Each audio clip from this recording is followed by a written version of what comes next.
Before we get into this, let me just say something.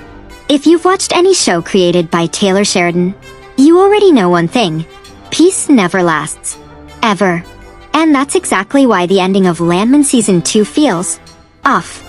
Because, yeah, on the surface, it was calm. Almost hopeful.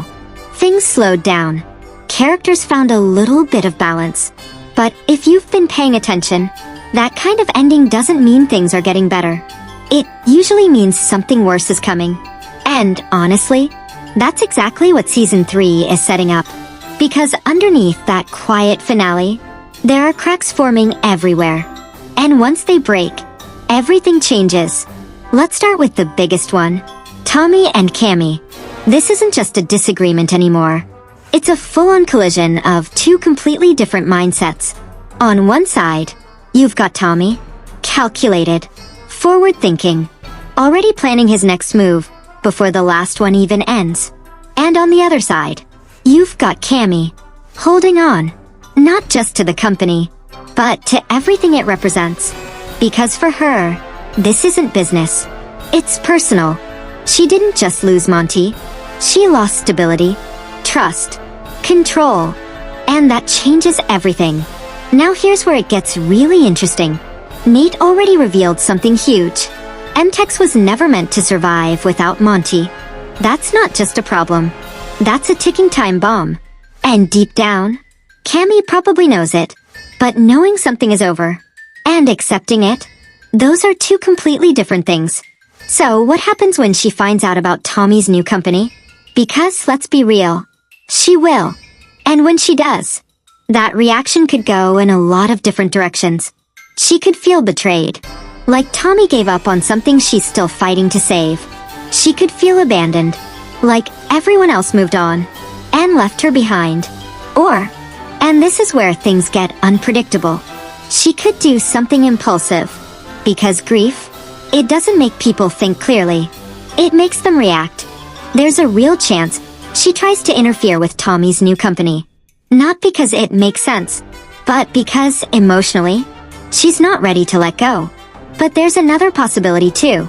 She could turn to him. Because despite everything, Tommy has never been the kind of person who walks away when it really matters. And if Cammy reaches out, he might actually help her. Maybe even help her sell MTech in a way that doesn't completely destroy her. But that brings up a bigger question. If MTech is gone, what happens to Cammy? Because her role in the story, it's at a crossroads. And losing her would change the entire dynamic of the show. She brings something different. Not just business instincts, but emotional weight. And without that, something would feel missing. Now let's shift over to Tommy. Because on the surface, his path looks a lot clearer. By the end of Season 2, he was already moving forward. Starting a new company wasn't a backup plan. It was something he'd been building toward for a long time. And that meeting with Galeno, that proved everything. Even after everything he lost, Tommy still knows how to play the game. He secured funding, built a team, and stepped right back into the world of high-stakes deals.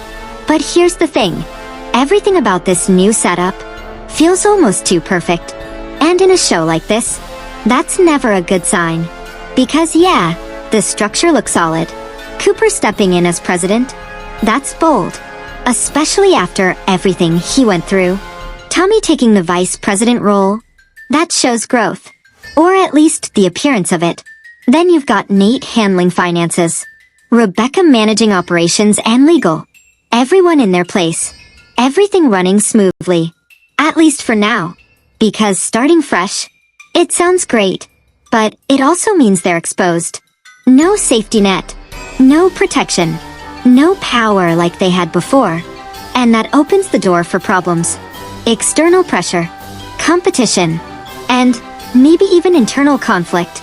Because when people step into new roles, things don't always go the way they expect.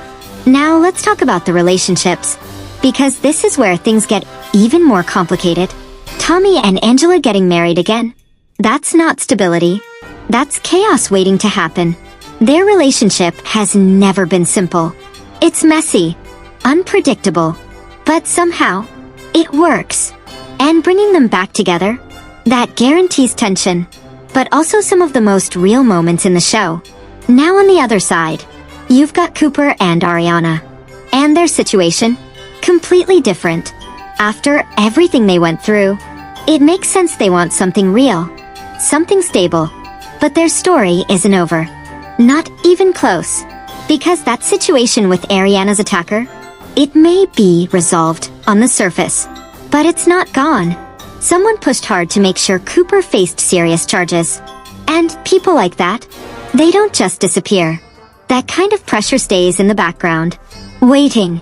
So yeah, a wedding might happen, but don't expect it to be simple.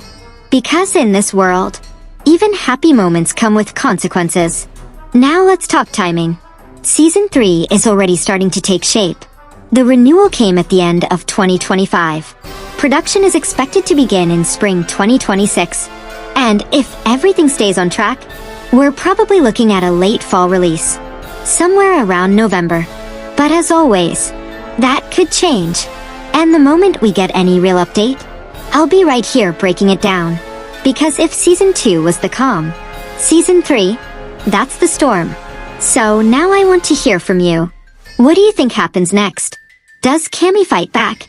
Does Tommy lose control? Or does everything fall apart? Drop your predictions in the comments. I read all of them. And if you're into deep dives like this, don't forget to like, subscribe to Series Critique, and turn on notifications. Because the next update, it might change everything. I'll see you in the next video.